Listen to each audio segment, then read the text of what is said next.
મળવા જેવા આંદોલનની સંખ્યામાં રિંકેશભાઈ પરમોર ઉપસ્થિત છે. આપણે એમને તાળીઓના ગડગડાથી વધાવીએ. આ પરિસરમાં આપનું સ્વાગત કરીએ છીએ, અભિવાદન કરીએ છીએ.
મળવા જેવા માનવીની શૃંખલામાં શ્રી રાકેશભાઈ કરમોર કે જેઓ લાલપુર તાલુકાના ગોવાણા ગામના વતની છે. તેઓએ સિવિલ એન્જિનિયરિંગ ક્ષેત્રમાં અભ્યાસ પૂર્ણ કર્યો છે અને વર્ષ 2022માં પ્રતિષ્ઠિત BVM કોલેજમાંથી પોતાની ડિગ્રી પ્રાપ્ત કરી છે. હાલમાં તેઓ ક્લાસ 2 અધિકારી તરીકે જુનિયર એન્જિનિયર તરીકે ફરજ બજાવે છે. આજે આપણી શાળામાં તે ઉપસ્થિત છે એટલે આપણા માટે ગૌરવની વાત છે. ત્યારે કહેવાનું મન થાય કે સૂર્ય જેમ પ્રકાશ ફેલાવે આખા આકાશમાં, સૂર્ય જેમ પ્રકાશ ફેલાવે આખા આકાશમાં, એમ આપનું સ્વાગત ઉજાસ ભરે છે આ સંસ્થામાં, એમ આપનું સ્વાગત આગમન ઉજાસ ભરે છે આ સંસ્થામાં. તો હું રાકેશભાઈના આપણી શાળાની પરંપરા મુજબ સ્વાગત માટે આજે જેમનો જન્મદિવસ છે એવા જિનલબેનને વિનંતી કરું કે મહેમાનના સ્વાગત માટે મંચ પર આવશે. આપણે આ સન્માનને જોરદાર તાળીઓથી વધાવીએ.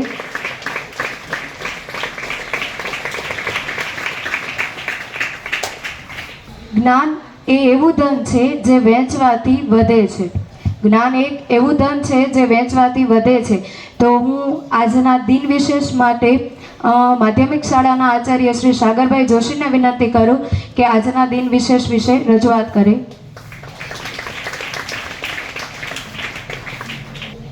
સુપ્રભાત બધાને.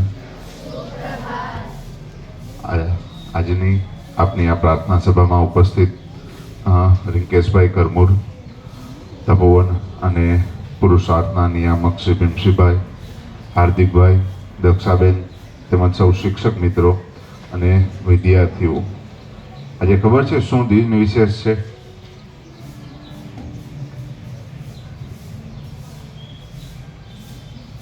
કોઈને ખબર છે આજે શું વિશેષ છે?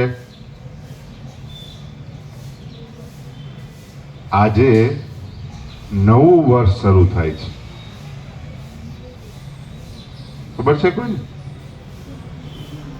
ચૈત્ર મહિનાની પ્રતિપદા. આમ તો બે તહેવાર કહેવાય. હિન્દુઓનું નવું વર્ષ શરૂ થાય છે. તમે કચ્છ એ બાજુ જાઓ તો આજે એ નવા વર્ષ તરીકે પણ એમને ઉજવવામાં આવે છે. અને બીજું આજે નવરાત્રિ પણ શરૂ થાય છે. આપણે વિચાર આવે કે નવરાત્રિ તો આસો મહિનામાં એક જ હોય. હકીકતે નવરાત્રિ 4 હોય છે. કેટલી નવરાત્રિ છે? 4. આપણે કેટલી ઉજવીએ છીએ? 1. આસો મહિનાની નવરાત્રિ છે આપણે ઉજવીએ છીએ. આમ જોઈએ તો 4 નવરાત્રિ છે, એમાં સૌથી વધુ મહત્વ જો કોઈને આપતું હોય ને તો એ આ ચૈત્ર મહિનાની નવરાત્રિને આપવામાં આવે છે. આજે પ્રતિપદા કહેવાય. પ્રતિપદા એટલે પ્રથમ પહેલી તિથિ હોય એને પ્રતિપદા કહેવાય. અને એમનું બીજું નામ છે નંદા તિથિ.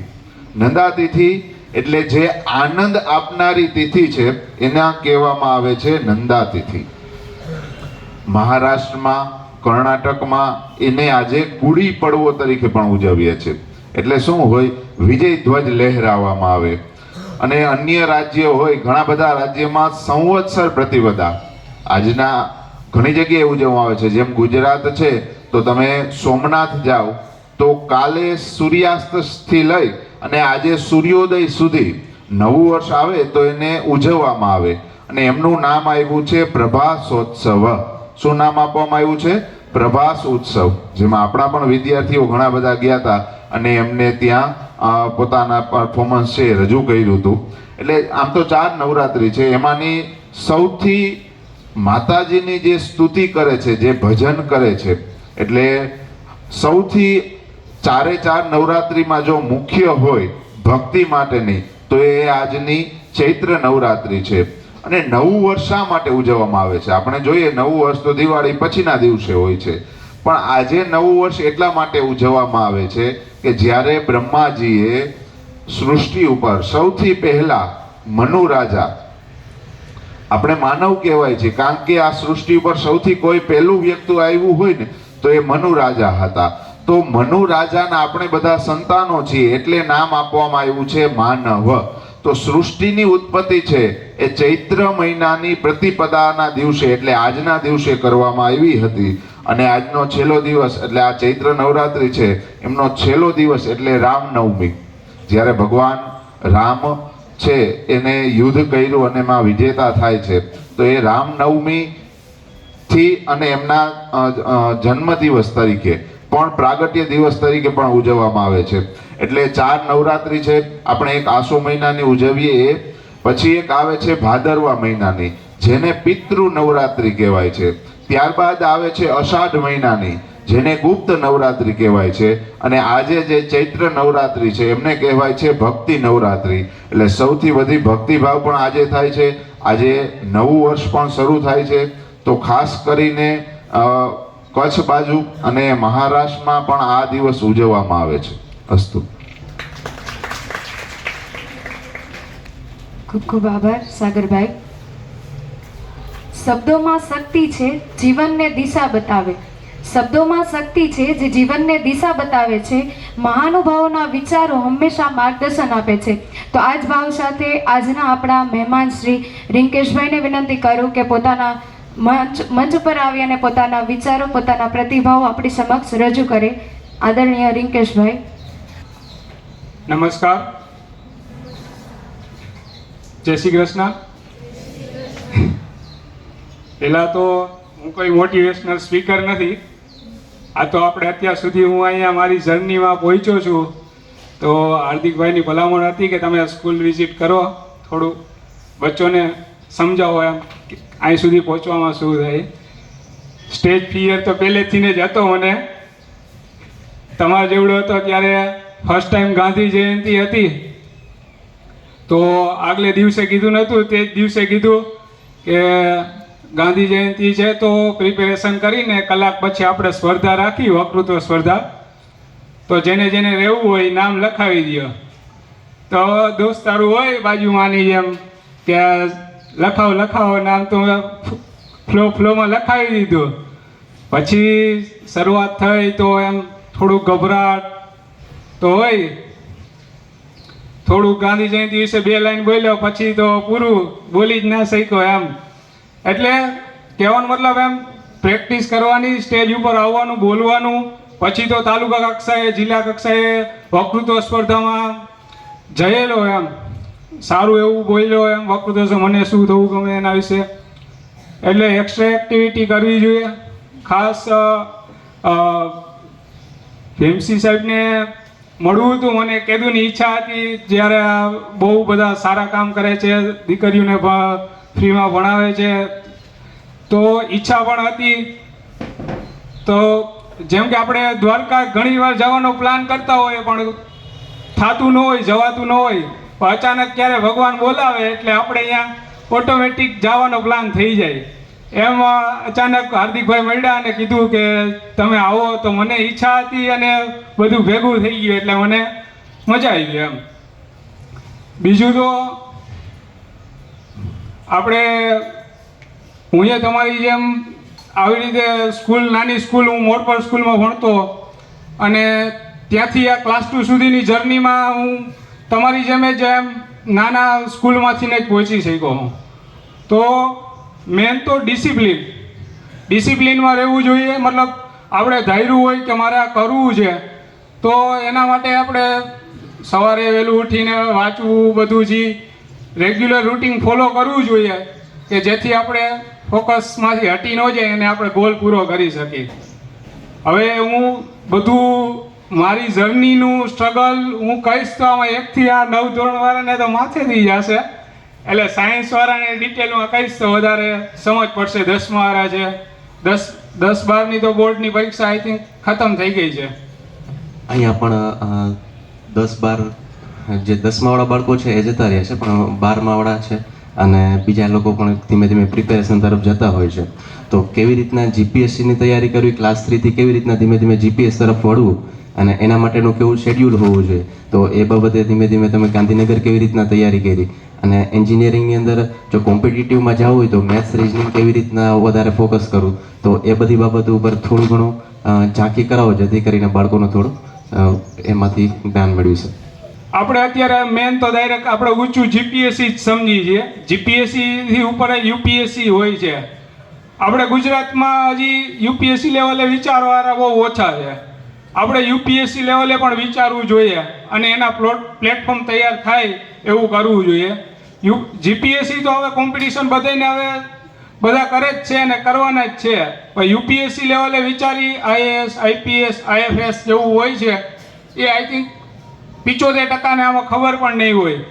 અને એ હાર્ડ છે પણ આપણે જે અલગ કરી દેશું એ જ કોક વેલ્યુ કરશે ને જોશે આપણી સામું, અને કરવું પણ જોઈએ મારા મત મુજબ. જીપીએસસીમાં મેં સિવિલ એન્જિનિયર કરેલું હતું તો જનરલ જીપીએસસી પણ આવે અને ટેકનિકલ જીપીએસસી આવે. એકાઉન્ટ કોમર્સવાળા હોય તો એની એકાઉન્ટન્ટની આવે જીપીએસસી, એકાઉન્ટ ઓફિસર. સાયન્સવાળા હોય, એન્જિનિયરિંગ કરેલું હોય તો ડિફરન્ટ એન્જિનિયરિંગની વેકેન્સી આવતી હોય છે. કેમિકલ એન્જિનિયર હોય, ઇલેક્ટ્રિકલ એન્જિનિયર હોય, સિવિલ એન્જિનિયર હોય તો એની ક્લાસ 2 ક્લાસ 3 એ બધી એક્ઝામ આવતી હોય છે ડિફરન્ટ ડિપાર્ટમેન્ટમાં. રોડ એન્ડ બિલ્ડિંગ ડિપાર્ટમેન્ટ છે, ઇરિગેશન છે, GWSSB છે. તો સાયન્સવાળાએ 2 ડાયરેક્શનમાં વિચારવું જોઈએ. એક કે સ્ટાર્ટિંગમાં તો અત્યારે પેલું ફોકસ તો એ જોવું જોઈએ કે સારું સ્કોરિંગ લઈ આવી તો સારી કોલેજ મળે, ગવર્મેન્ટ સારી કોલેજમાં. પછી 2 ઓપ્શન ખુલે, કોઈ ગેટ કરે, ગેટની પ્રિપેરેશન કરી માસ્ટર. અત્યારે JEEની એક્ઝામ કરતા હોય તો IIT NITમાં એડમિશન મળી શકે. તો ના છૂટકે ના કરે નારાયણ, અમુકને ઈચ્છા હોય ને ના મળ્યું હોય તો આગળ જતા એ ગેટની પ્રિપેરેશન કરી માસ્ટર માટે એ IIT NITમાં જઈ શકે છે.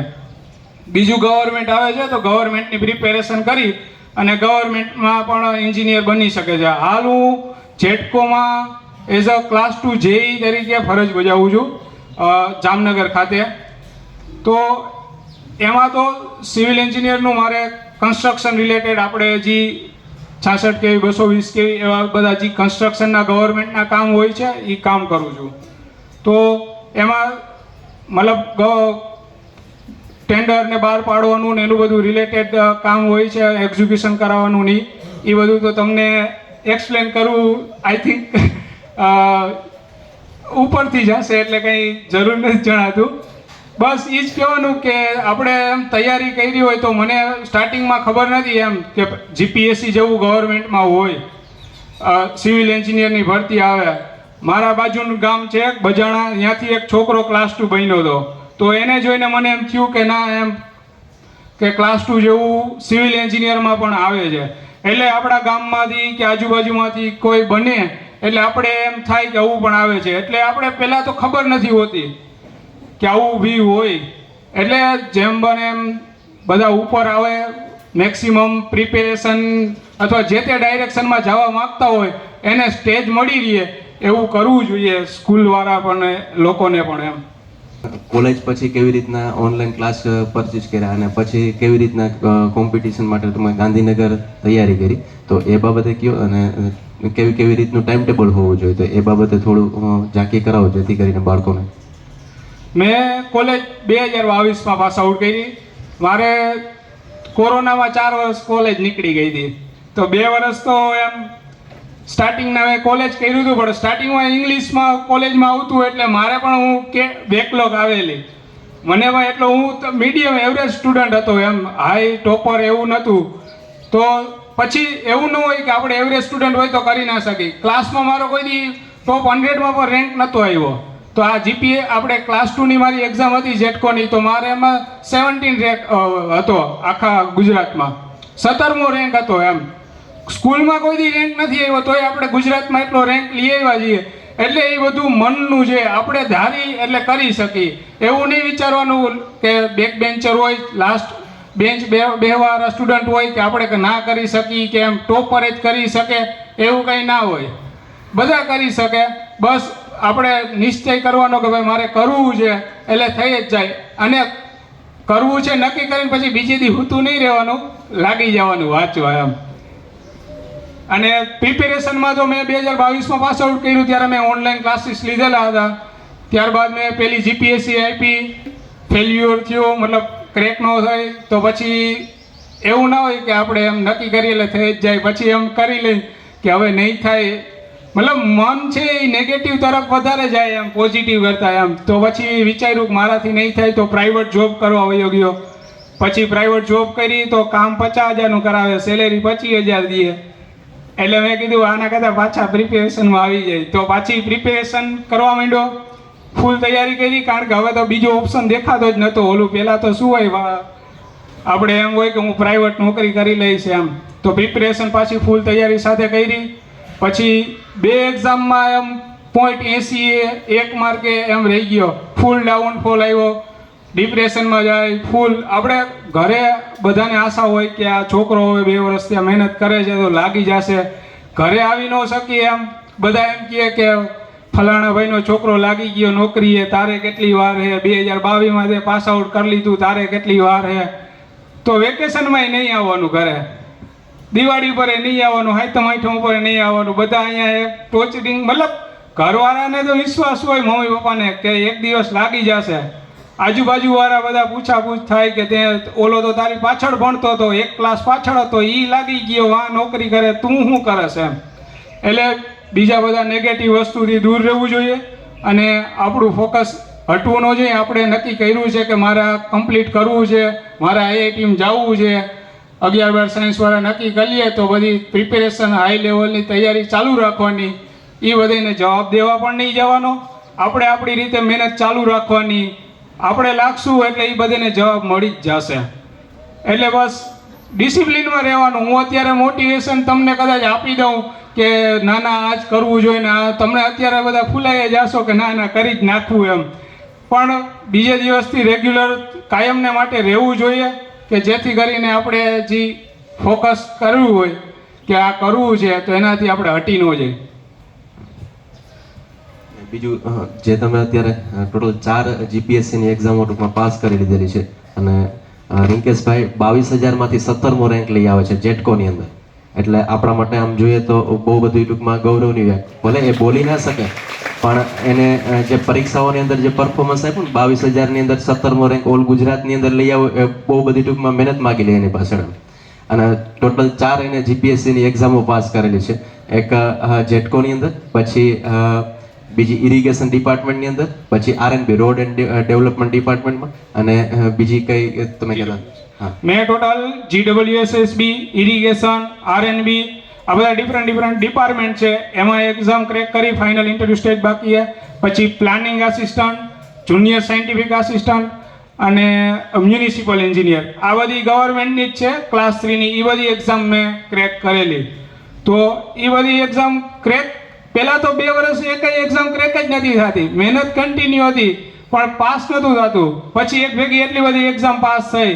જો મૂકી દેશું આપણે એમ નાસી પાસ થઈ જવું કે નહીં થાય એમ કંઈ મૂકી દેશું તો કંઈ નહીં થાય એમ. 2 વસ્તુ હોય છે, ગીવ અપ અને લેટ ગો. હવે તમે 5 વર્ષ ત્યાં તૈયારી કરતા હોવ ને પછી તમને એમ થતું હોય કે હું નથી થતું, હવે આના માટે બનેલો નથી, તો લેટ ગો કરાય. ગીવ અપ મતલબ મનમાંથી કાઢી નાખવું જોઈએ કે નહીં હવે આના માટે હું બનેલો નથી. ઘણીવાર એવું થાય કે આપણે ઘણી મહેનત કરી પણ નસીબ 5% હું નસીબમાં માનું હોઉં. ઇન્ટરવ્યૂ હોય છે તો એ થોડુંક નસીબ ફેક્ટર વયું જાય એમ. દશેરાના દિવસે ઘોડો ના દોડે. આપણે બધી મોક ટેસ્ટ આપી એમાં સારા માર્ક આવતા હોય, પણ એક્ઝામના દિવસે જ કંઈક ફોલ્ટ આવે, મતલબ આપણે ધાર્યું ના પૂછાણું હોય. ઘણીવાર આપણે એમ થાય કે જે વાંચ્યું હોય કે તેથી શું થયું હોય એમ. એટલે 5% નસીબ મેટર કરે, પણ તમે એની પછી 95%માં 1 વર્ષમાં નક્કી કરી લો કે ના જ થાય, મારા નસીબ કામ નથી કરતા, તો એમ ન ચાલે. એટલે મહેનત કરતા રહ્યો, બાકી થઈ જશે. અત્યારે 1 થી 9 ધોરણને તો હું એટલું જ સજેસ્ટ કરીશ કે ભણવાની સાથે સાથે ઘડાવવા પણ જોઈએ, મતલબ એક્સ્ટ્રા એક્ટિવિટી કરવી જોઈએ. સ્પોર્ટમાં, વક્તૃત્વ સ્પર્ધામાં બધી સાહેબ કરાવે જ છે, બધી આ સ્કૂલમાં તો બહુ ફેમસ છે, મને થોડો આઈડિયા પણ છે, કરવી જોઈએ. કારણ કે હું 12મું પાસ કર્યું ત્યારે ફેમિલી બેકગ્રાઉન્ડ મારું ખેતી જ છે, પપ્પા ખેતી કરેલી છે, એને વાંચવામાં પણ થોડી એની તકલીફ થાય. તો 12 પાસ કર્યું તો મારે વિદ્યાનગર અહીંથી 400-500 કિલોમીટર થાય. તો મેં કીધું કોલેજનું નક્કી કર્યું કે અહીંયા લેવાનું છે, એડમિશન પ્રોસેસ કરી દીધો. મમ્મીને સૌથી વધારે હોય એમ કે કંઈક જાઓ તમે જોડે, એકલો ક્યાં કરશે. પણ બાપા કહે કે તને હવે બધું તારે જ કરવું છે, મને બોર્ડ વાંચતા આવડતો નથી, હું તને ક્યાં લઈ જઈએ, ઠેલા પકડવા આવું થાય. એટલે આપણે ભેગા ઘડેલા હોય તો આપણે ગમે ત્યાં મૂકીએ, ગમે એ ખૂણે વયા જઈને તો મજબૂત રહેવા જોઈએ અને એમાં જ ઘડાયેલે એમ. ગમે ત્યાં મૂકે આપણે ગમે એ પરિસ્થિતિમાં આપણે હેન્ડલ કરી લેવા જોઈએ. એવું નહીં વિચારવાનું કે મા પપ્પા ભણ્યા નથી, અમે ખેતી કરી તો આપણે ખેતી જ કરવાની. આપણે આગળ આવવાનું જ છે ગમે એમ કરીને. મિત્ર સર્કલમાં સાહેબને બધું માર્ગદર્શન લઈ આગળ વધતું રહેવાનું, બધું માર્ગદર્શન લેતું રહેવાનું. સાયન્સ પતે તો પછી પૂછવાનું બધાને કે શું કરવાનું સાયન્સ પછી, એમ હવે કેટલી કોલેજ હોય, પછી કોલેજમાં એન્જિનિયરિંગ લેવાય, બીએસસી લેવાય, શું કરવું જોઈએ એ બધું અત્યારે તો ગાઈડન્સ મળી જ રહે છે. અને અત્યારે ઘણા બધા લાગી રહ્યા એટલે તમને મળી જ રહેવાનું છે ગાઈડન્સ. બીજું એક અમારે સેવાનું સાહેબ બહુ કામ કરે છે એટલે મારે થોડુંક એ કહેવાનું હતું કે આપણે જે પરિસ્થિતિમાંથી આગળ આવ્યો હોય, સાહેબ દાખલા તરીકે 100 છોકરીઓને ભણાવે છે તો એ આગળ જતાં કંઈક બનશે તો એને પણ વિચારવું જોઈએ કે એ કંઈક આગળ સેવા કરે. હું વિદ્યાનગર હતો ત્યારે હાર્દિકભાઈને કદાચ ખ્યાલ હોય તો બચપન એનજીઓ કરીને હતું. એ એનજીઓની હું તમને નાની વાત કરું, શરૂઆત કેવી રીતે થઈ તો 4 છોકરા હતા, અમારા જ કોલેજના હતા. એ ચાય પાણી પીવા જતા તો અહીંયા એક છોટું હતો, વાસણ સાફ કરતો ને એને તો એને કીધું કે અલા તું ભણતો કેમ નથી, એમ આ બધું વાસણ ને એવું કરે તો કે હું ભણીશ તો ખાઈશ શું. એટલે એની એટલી બિચારીની પરિસ્થિતિ ખરાબ હતી તો આ રૂમે ગયા તો એવું વિચાર્યું કે આપણે 6 વાગ્યા પછી છૂટીને નવરા બેઠા ફોન મચેડી એના કરતાં એને ભણાવી. તો એ છોટુંને એ ચારેય તેને ભણાવ્યો. પછી એને 10મામાં સારું સ્કોરિંગ લઈ આવ્યું, સાયન્સ લેવડાવ્યું. પછી સાયન્સમાં સારું સ્કોર થયું, મારી જ કોલેજમાં BVMમાં ઇલેક્ટ્રિકલ એન્જિનિયરમાં એને એડમિશન લેવડાવ્યું. અને પછી એને સારામાં સારું ત્યાંથી એની પેઢી સુધરી ગઈ. એવી રીતે 4 લોકોએ શરૂઆત કરી હતી. હવે એને વિચાર્યું કે અમે 4 વયા જાઉં પછી તો આ સ્ટોપ થઈ જાય, આ ચેન ચાલુ રહીએ એના માટે કંઈક કરીએ. તો એ 4 લોકોએ શરૂઆત કરી હતી, કેમ્પેઇન કર્યું, અહીંયા કોલેજમાં બધા વિદ્યાર્થીઓને સમજાવ્યું કે અમે આવી રીતે શરૂઆત કરી. તમારે કોઈને ઈચ્છા હોય ભણાવવાની ઝૂંપડપટ્ટીના લોકોને, વિદ્યાર્થીઓને, બચ્ચોને, તો એવી રીતે અત્યારે 180+ વોલેન્ટિયર છે ભણાવવાવાળા. કોલેજમાં જુદું જુદું કેમ્પેઇન કરે દર વર્ષે. એના કોઈ ટ્રસ્ટી નથી, એનજીઓ બચપન એનજીઓના કોઈ ટ્રસ્ટી નથી. 180 લોકો, હું ખુદ અહીંયા કોલેજમાં 6 વાગે છૂટતો એટલે ભણાવવા જતો, અહીંયા મંદિરમાં ને એમાં અમે ભણાવતા. 500-600 જેવા વિદ્યાર્થી આવી રીતે ઝૂંપડપટ્ટીમાં. પછી તો મિડલ ક્લાસ ફેમિલીને એમ કે આ બધા સારું ભણાવે છે તો એ લોકો એમ કહેતા કે અમારા છોકરાને તમે, અમે મંદિરમાં પછી અમુક જે સાર્વજનિક જે જગ્યા હોય એમાં અમે બધા ભણાવતા. એવી રીતે નાના પાયે શરૂઆત થઈ હતી, અત્યારે વિશાળ વૃક્ષ બની ગયું.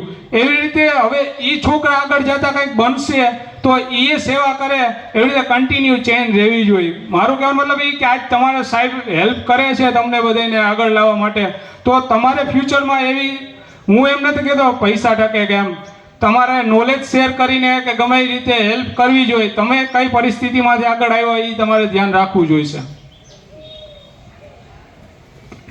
ધન્યવાદ. જય હિન્દ, જય ભારત. અનુભવની ગહનતા અને વિચારોની ઊંચાઈ આજે આપના શબ્દોમાં જે પ્રતિબિંબિત થઈ, જેનાથી અમારા બાળકોને નવી કેડી કંડારવાનો રસ્તો મળે છે. ત્યારબાદ આભાર માનવો એ આપણી સંસ્કૃતિ છે. તે માટે હું શાળાના સંવાહક ટ્રસ્ટી શ્રી ભીમસિંહભાઈ કરમુરને વિનંતી કરું કે આજના કાર્યક્રમમાં આભાર વિધિ કરે. સુપ્રભાતમ. મજામાં? નવા વર્ષની બધાને ખૂબ ખૂબ શુભેચ્છાઓ. વિક્રમ સંવંત, વિક્રમ રાજાથી આ વર્ષની શરૂઆત થઈ અને આજે 2083મું વર્ષ, એની શુભ શરૂઆત, પવિત્ર દિવસ. અને એ જ દિવસે આપણી વચ્ચે આજે મળવા માટે તમને બધાને ખાસ પ્રેરણા મળે કે એક નાની ઉંમરે ખેડૂત પરિવારના દીકરા ક્યાં પહોંચી શકે. 20-22 વીઘા જમીન હોય, ગામડામાં રહેતા હોય, કોઈ માર્ગદર્શન માહિતી ન હોય અને 23-24 વર્ષે તૈયારી કરે અને 25 વર્ષ ત્યાં તો એ જીપીએસસીની 4 એક્ઝામો ક્લિયર કરે. અને આ તમારા સૌ માટે ખૂબ પ્રેરક છે. ઓવરઓલ તમે એમની વાતમાં જોયું હશે, રિંકેશભાઈની વાતમાં, કે આપણે નક્કી કરી લઈએ કે મારે આ કરવું છે, કંઈક શ્રેષ્ઠ કરવું છે, પછી એમાં એ ન વિચારીએ કે બીજા શું કહેશે, બસ મંડી પડો. જેટલી વખત પરીક્ષાઓ હોય બધી જ પરીક્ષાઓ આપો, જે બધી જ પરીક્ષાઓમાં કદાચ છેલ્લે સુધી તમે નાપાસ થાઓ પણ છતાંય એને વળગી રહો. આ એમની ખૂબ પ્રેરક વાત છે. અને બીજી વાત એમણે કહી કે આપણું પોતાનું ડિસિપ્લિન હોય કે આપણે શું કરવું છે, કેમાં જવું છે, કેવી તૈયારી કરવી, ક્યારે કરવી, આ બધું આપણું એક ક્લિયર હોય અને એ આપણે આપણી રીતે કરતા હોય. ઓલમોસ્ટ અહીંયા તમારામાં ખૂબ એ રીતે સેલ્ફ ડિસિપ્લિન છે. એટલે જ્યારે આ સેલ્ફ ડિસિપ્લિન આપણું જળવાયેલું રહે ત્યારે આપણે બહુ ઓછા સમયમાં અહીંયા અગાઉ કોઈ વખત આવ્યા એમણે કહ્યું કે સફળતા છે એનો કોઈ દૂરી નથી. આપણે જ્યાં હોઈએ ત્યાં સફળતા સામે આવતી હોય છે.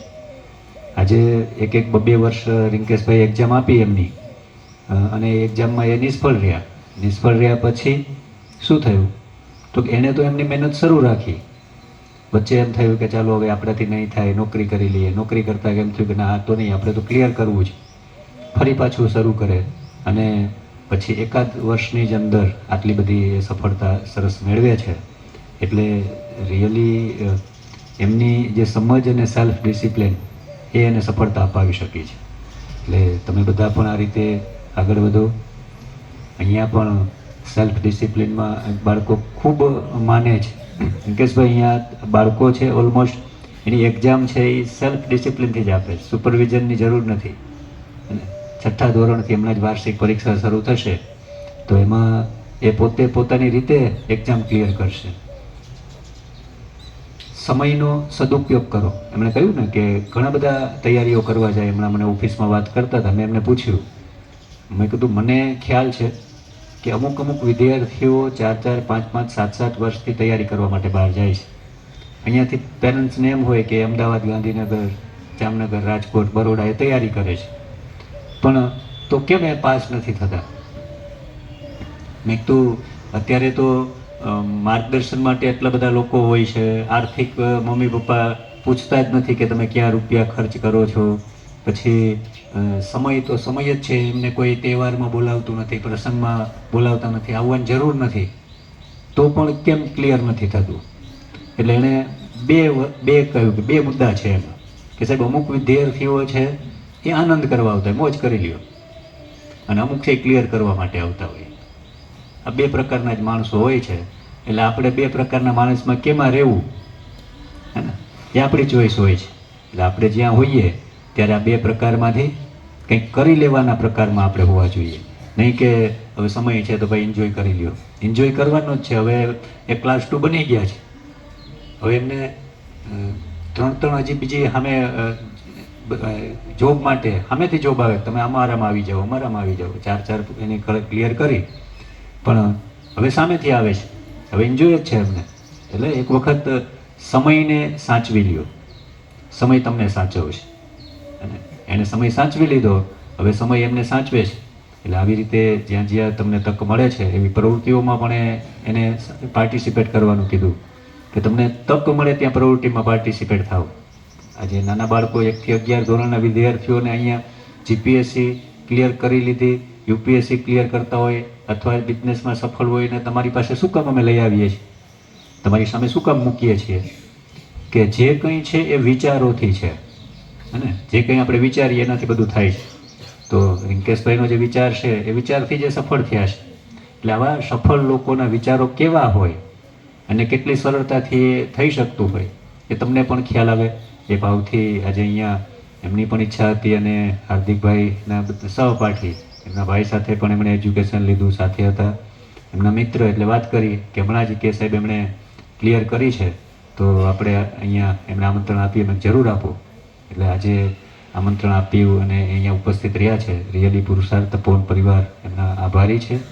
અને સહજ રીતે તમને અહીંયા આવા મહેમાન આવતા હોય એમને મળો, તમને વ્યક્તિગત મળો. જનરલ તો એ વાત કરતા હોય, એમણે કહ્યું કે હું વક્તા નથી, પણ વાત તો સરસ કરી એમણે. હવે એમને એ જ તમે એમને વ્યક્તિગત મળો, ક્લાસરૂમમાં આવે તો મળો, ફ્રી ટાઈમે રિસેસમાં મળો, એમના કોન્ટેક્ટ નંબર લઈને રાખો. જેમને કંઈક આવી એક્ઝામો ક્લિયર કરવી હોય ત્યારે એમને જ્યાં તમે એમણે કહ્યું કે આમાં ક્યારેક અમે નાસીપાસ પણ થઈએ, ડિપ્રેશનમાં પણ જઈએ, અને આવા લોકોના સંપર્ક છે એ તમને એ સમયે કામ આવે છે. અને આપણે સફળ હોઈએ ત્યારે આપણે કોઈની જરૂરિયાત નથી. આપણે જ્યારે ક્યાંક ક્યાંક નિષ્ફળતા મળતી હોય ત્યારે આવા લોકોની જરૂર હોય. તો આવા લોકોના સંપર્કમાં રહ્યો, જેથી કરીને તમે વધારે ક્લિયર કરી શકો. બીજું ખૂબ સરસ, આજે આપણા જ વિદ્યાર્થી 19 વિદ્યાર્થી ભાઈ બહેનો તપોવન અને પુરુષાર્થના સોમનાથમાં દર વર્ષે આખા ગુજરાતમાંથી દરેક જિલ્લામાંથી એક ટીમ આવતી હોય છે અને ત્યાં એનું પરફોર્મન્સ આપતા હોય. સાંજે એની આખી યાત્રા હોય, બધા જ કલાકારો એ યાત્રામાં જોડાતા હોય, પોતપોતાનો પરફોર્મન્સ આપતા આપતા એ યાત્રા આખા ગામમાં કરતા હોય. અને પછી સાંજના એમનો કાર્યક્રમ શરૂ થાય. કલેક્ટર એસપી એમનું ઓપનિંગ કરે કાર્યક્રમ, અને સવારે સાંજે સૂર્યાસ્તથી સવારના સૂર્યોદય સુધી એના આખી રાત પ્રોગ્રામ ચાલુ હોય. એમાં આપણા વિદ્યાર્થીઓ પરફોર્મન્સ કરીને આવ્યા છે. એ પણ સરસ એમનું પરફોર્મન્સ રહ્યું. બીજું કામ હમણાં મેં સોંપ્યું હતું વિદ્યાર્થીઓને, વોલેન્ટરી વર્ક, કે 5 તારીખે આપણે પુસ્તક વિમોચન પ્રોગ્રામ છે અને તપોવનમાં સ્પોર્ટ હોલનું લોકાર્પણ છે. તે દિવસે ભાણવડના મંદિરો, ભાણવડ સિટીના જેટલા મંદિરો છે એમાં પૂજા કરે છે પૂજારીઓ, જે સંસ્કૃતિનું રક્ષણ કરે છે, સાચવીને બેઠા છે, એમનું સન્માન. તો એમાં એ ધોરણ 11માંથી વિદ્યાર્થીઓ તૈયાર થયા. તો છે અત્યારે હાજર બધા, જરા ઊભા થાવ. કાલે એમનો રિવ્યૂ, એમને કાલે મળવા માટે પહેલી વખત આવ્યા, કેવો રહ્યો એમનો અનુભવ, કેટલા મંદિરના. તો 32થી વધારે મંદિરોનો એને ડેટા કલેક્ટ કર્યો છે, નામ લે છે, અને કેટલા ત્યાં પૂજારી છે, શું છે, કેટલા મંદિરો છે. આમ તો મને પણ પહેલી વખત ખ્યાલ આવ્યો કે ભાણવડમાં આટલા બધા મંદિરો છે. અને એટલે એ સરસ મહેનત 4 ભાઈઓ કરી રહ્યા છે. અને 2 દિવસ કે આવતા શનિ રવિ સુધીમાં ભાણવડમાં જેટલા મંદિર છે એની હિસ્ટ્રી આપવાના છે. સરસ, થેન્ક યુ. આવી જ્યારે જ્યારે તક મળે ત્યારે આવા કામમાં તમે પણ જોડાઓ અને તમને એક નવું જોવા મળે, નવું જાણવા મળે, નવો સમાજ શું છે, સમાજમાં શું એવું છે, નવું થઈ રહ્યું છે, આવો ખ્યાલ આવે. સરસ, ખૂબ ખૂબ એમનો આભાર. ફરીથી આજના આ વિશેષ દિવસે બધાને ખૂબ ખૂબ શુભેચ્છાઓ. નવું વર્ષ આપ સૌ માટે નિરોગી નિરામય રહે અને તમારી જે કંઈ યાત્રા છે, મહેનત કરો છો, એમાં સરસ રીતે સફળતામય આગળ વધે, એ જ ભાવ સાથે જય હિન્દ, જય ભારત.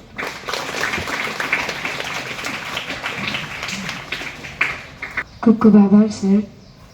સર્વે ભવન્તુ સુખિનઃ, સર્વે સન્તુ નિરામયા, સર્વે ભદ્રાણિ પશ્યન્તુ, મા કશ્ચિદ દુઃખભાગ ભવે. ઓમ શાંતિ શાંતિ શાંતિ.